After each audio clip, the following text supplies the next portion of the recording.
Hi guys, ಎಲ್ರಿಗೂ ನಮಸ್ಕಾರ. Welcome back to my channel. ನಾನು ಇವತ್ತು ಮಾಡ್ತಾ ಇದ್ದೀನಿ ಬಿಸಿ ಬಿಸಿಯಾಗಿ ರುಚಿಯಾಗಿರುವಂತಹ ವೆಜ್ ಬಿರಿಯಾನಿ ಕುಷ್ಕ. ಇದು ಹೇಗೆ ಮಾಡೋದು ಅಂತ ನೋಡೋಣ. ಆಮೇಲೆ ವಿಡಿಯೋ ಸ್ಕಿಪ್ ಮಾಡ್ದೇನೆ ನೋಡಿ, ಅವಾಗಲೇ ಈ ವೆಜ್ ಬಿರಿಯಾನಿ ಕುಷ್ಕ ನಾನು ಹೇಗೆ ಮಾಡಿದೆ ಅಂತ ನಿಮಗೂ ಕೂಡ ಗೊತ್ತಾಗೋದು. ಇದನ್ನ ನಾನು ಕುಕ್ಕರಲ್ಲಿ ಮಾಡ್ತಾ ಇದ್ದೀನಿ. ಇದಕ್ಕೆ ನಾನು 1 ಕಪ್ ಅಷ್ಟು ಎಣ್ಣೆ ಹಾಕೊಂಡಿದ್ದೀನಿ. ಇದಕ್ಕೆ ನಾನು ಸ್ಪೈಸಿ ಐಟಮ್ ಸ್ವಲ್ಪ ಹಾಕ್ತಾ ಇದ್ದೀನಿ. ಅಂದರೆ 1/4 ಸ್ಪೂನ್ ಅಷ್ಟು ಜೀರಾ ತಗೊಂಡಿದ್ದೀನಿ.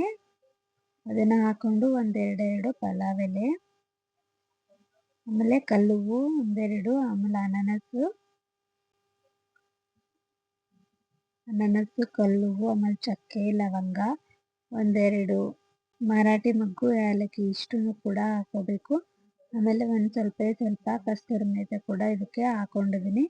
ಇದನ್ನೆಲ್ಲ ಹಾಕೊಂಡು ಲೈಟಾಗಿ ಫ್ಲೇವರ್ ಬರೋ ತನಕ ನಾವು ಫ್ರೈ ಮಾಡ್ಕೋಬೇಕು. ನಾವು ಈ ಸ್ಪೈಸಿ ಐಟಮ್ ಯಾವುದಕ್ಕೆ ಹಾಕೊಂಡ್ರು ಕೂಡ ಎಣ್ಣೆಯಲ್ಲಿ ಈ ಥರ ಮೊದಲನೇದಾಗಿ ಸ್ವಲ್ಪ ಫ್ರೈ ಮಾಡ್ಕೋಬೇಕು. ಒಂದು 20 ಸೆಕೆಂಡ್ ಗಂಟ ಫ್ರೈ ಮಾಡ್ಕೊಂಡ್ರೆ ಸಾಕು. ಇದನ್ನೆಲ್ಲ ಫ್ರೈ ಮಾಡ್ಕೊಂಡ್ಮೇಲೆ ನಾನಿಲ್ಲಿ ಖಾರಕ್ಕೆ ಒಂದು 4-5 ಹಸಿಮೆಣಸಿನ್ಕಾಯಿನ ತೊಗೊಂಡಿದ್ದೀನಿ. ಈ ಥರ ಒಂದರಲ್ಲಿ 2 ಭಾಗ ಅದರಲ್ಲೇ ಕಟ್ ಮಾಡಿ ಇಟ್ಕೊಂಡಿದ್ದೀನಿ. ಅಂದರೆ ಸಪ್ರೇಟ್ ಮಾಡಿಲ್ಲ, ಸ್ವಲ್ಪ ಕಟ್ ಮಾಡಬೇಕು, ಯಾಕಂದರೆ ಅದು ಸಿಡಿಯುತ್ತೆ. ಹಾಗೆ ಹಾಕಿದ್ರೆ ಅಂತ ಸ್ವಲ್ಪ ಲೈಟಾಗಿ ಕಟ್ ಮಾಡಿ ಇಟ್ಕೊಂಡಿದ್ದೀನಿ. ಅದನ್ನ ಹಾಕೊಂಡಿದ್ಮೇಲೆ ದಪ್ಪಗಿರುವಂತಹ ಒಂದೆರಡು ಈರುಳ್ಳಿನ ತಗೊಂಡಿದ್ದೀನಿ. ದಪ್ಪಾಗಿರುವಂತಹ ಒಂದು ಈರುಳ್ಳಿನ ಹಾಕೊಂಡು ಇದು ಸ್ವಲ್ಪ ಲೈಟಾಗಿ ಬ್ರೌನ್ ಕಲರ್ ಬರೋವರೆಗೂ ಚೆನ್ನಾಗಿ ಫ್ರೈ ಮಾಡ್ಕೋಬೇಕು. ನಾವು ಯಾವುದೇ ರೈಸ್ ಮಾಡುವಾಗ ಈರುಳ್ಳಿ ಆದಷ್ಟು ಫ್ರೈ ಮಾಡ್ಕೊಂಡಷ್ಟು ಅನ್ನ ಬೇಗ ಕೆಟ್ಟೋಗಲ್ಲ. ಹಾಗಾಗಿ ಆಮೇಲೆ ಟೇಸ್ಟ್ ಕೂಡ ತುಂಬ ಚೆನ್ನಾಗಿರುತ್ತೆ. ಸ್ವಲ್ಪ ಜಾಸ್ತಿ ಫ್ರೈ ಮಾಡಿಕೊಂಡ್ರೆ ಈ ಥರ ಲೈಟಾಗಿ ಬ್ರೌನ್ ಕಲರ್ ಬರೋವರೆಗೂ ಫ್ರೈ ಮಾಡ್ಕೊಂಡ್ಮೇಲೆ ಇದಕ್ಕೆ 1 ಸ್ಪೂನ್ ಅಷ್ಟು ಶುಂಠಿ ಬೆಳ್ಳುಳ್ಳಿನ ಹಾಕೊಂಡಿದ್ದೀನಿ. ಅದನ್ನ ಸ್ವಲ್ಪ ಹಸಿ ವಾಸನೆ ಹೋಗೋವರೆಗೂ ಫ್ರೈ ಮಾಡ್ಕೋಬೇಕು. ಹಸಿ ವಾಸನೆ ಹೋಗೋವರೆಗೂ ಫ್ರೈ ಮಾಡ್ಕೊಂಡಿದ್ಮೇಲೆ ನಾನಿಲ್ಲಿ ಒಂದು ಸ್ವಲ್ಪ ಪುದೀನ ಸೊಪ್ಪು ಹಾಗೆ ಕೊತ್ತಂಬರಿ ಸೊಪ್ಪನ್ನ ತಗೊಂಡಿದ್ದೀನಿ.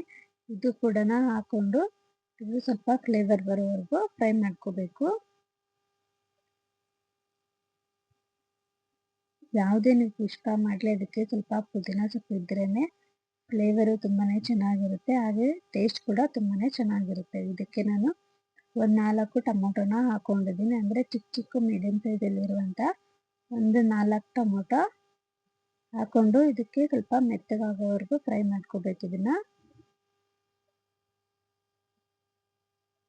ಈಗ ರುಚಿಗೆ ತಕ್ಕಷ್ಟು ನಾನಿಲ್ಲಿ 1/4 ಸ್ಪೂನ್ ಉಪ್ಪನ್ನ ಹಾಕ್ತಾ ಇದ್ದೀನಿ. ಅಂದರೆ ಅಕ್ಕಿ ನಾನಿಲ್ಲಿ 1/4 ಅಷ್ಟು ಹಾಕ್ತಾ ಇದ್ದೀನಿ. ಅಂದರೆ ಒಂದು 200 ಗ್ರಾಮ್ ಅಷ್ಟು ಅಕ್ಕಿ ತಗೊಂಡಿರ್ತೀನಿ. ಹಾಗಾಗಿ ಇಲ್ಲಿ 1/4 ಸ್ಪೂನ್ ಅಷ್ಟು ಉಪ್ಪನ್ನ ಹಾಕೊಂಡಿದ್ದೀನಿ. ಈಗ ಇದಕ್ಕೆ 1/4 ಸ್ಪೂನ್ ಅಷ್ಟು ಅರಿಶಿನ ಪುಡಿ ಹಾಕೋಬೇಕು. ಈಗ ಇಲ್ಲಿ ನಾನು ಎವರೆಸ್ಟ್ ಶಾಹಿ ಬಿರಿಯಾನಿ ಮಸಾಲಾನ ಯೂಸ್ ಮಾಡ್ತಾ ಇದ್ದೀನಿ. ತುಂಬಾ ಟೇಸ್ಟಿಯಾಗಿರುತ್ತೆ. ನೀವು ಕೂಡ ಟ್ರೈ ಮಾಡಿ ನೋಡಿ. ನಾನು ಫಸ್ಟ್ ಟೈಮ್ ಮಾಡಿದಾಗ ಸಖತ್ತಾಗಿ ಟೇಸ್ಟಿಯಾಗಿ ಬಂದಿತ್ತು. ಅದಕ್ಕೆ ಇನ್ನೊಮ್ಮೆ ಈ ಎವರೆಸ್ಟ್ ಶಾಹಿ ಬಿರಿಯಾನಿ ಮಸಾಲ ಹಾಕ್ಬಿಟ್ಟು ಮಾಡ್ತಾ ಇದ್ದೀನಿ. ಇದನ್ನ ನೀವು ವೆಜಿಟೇಬಲ್ ಜೊತೆಗಾದರೂ ಮಾಡ್ಕೋಬೋದು, ಅಥವಾ ಚಿಕನ್ ಅಥವಾ ಮಟನ್ ಹಾಕೊಂಡು ಕೂಡ ಇದೇ ಥರ ಮಾಡ್ಕೋಬೋದು. ತುಂಬಾ ಟೇಸ್ಟಿಯಾಗಿ ಕೂಡ ಇರುತ್ತೆ. ಆಮೇಲೆ ಡಿಫ್ರೆಂಟಾಗಿ ಏನಪ್ಪ ಅಂದರೆ ಈ ಪೌಡ್ರಲ್ಲಿ ಕಾಳು ಮೆಣಸು, ಚಕ್ಕೆ, ಲವಂಗ, ಏಲಕ್ಕಿ ಇದು ಎಲ್ಲ ಫ್ಲೇವರ್ ಕೂಡ ಇರುತ್ತೆ. ಈ ಕುಷ್ಕಾಗೆ ನಾನಿಲ್ಲಿ 2 ಸ್ಪೂನ್ ಅಷ್ಟು ಬಿರಿಯಾನಿ ಮಸಾಲಾನ ಹಾಕೊಂಡಿದ್ದೀನಿ. ಈಗ ಇದು ಲೈಟಾಗಿ ಫ್ರೈ ಮಾಡ್ಕೋಬೇಕು ಸ್ವಲ್ಪ. ಇದಕ್ಕೆ ನಾವು ಟೊಮೊಟೊ ಹಾಕಿದ್ರು ಕೂಡ ಫ್ರೆಶ್ ಆಗಿರುವಂಥ 1-2 ಸ್ಪೂನ್ ಅಷ್ಟು ಮೊಸರು ಹಾಕೊಂಡಿದ್ದೀನಿ. ಟೇಸ್ಟ್ ಕೂಡ ತುಂಬಾ ಚೆನ್ನಾಗಿ ಕೊಡುತ್ತೆ. ಹಾಗಾಗಿ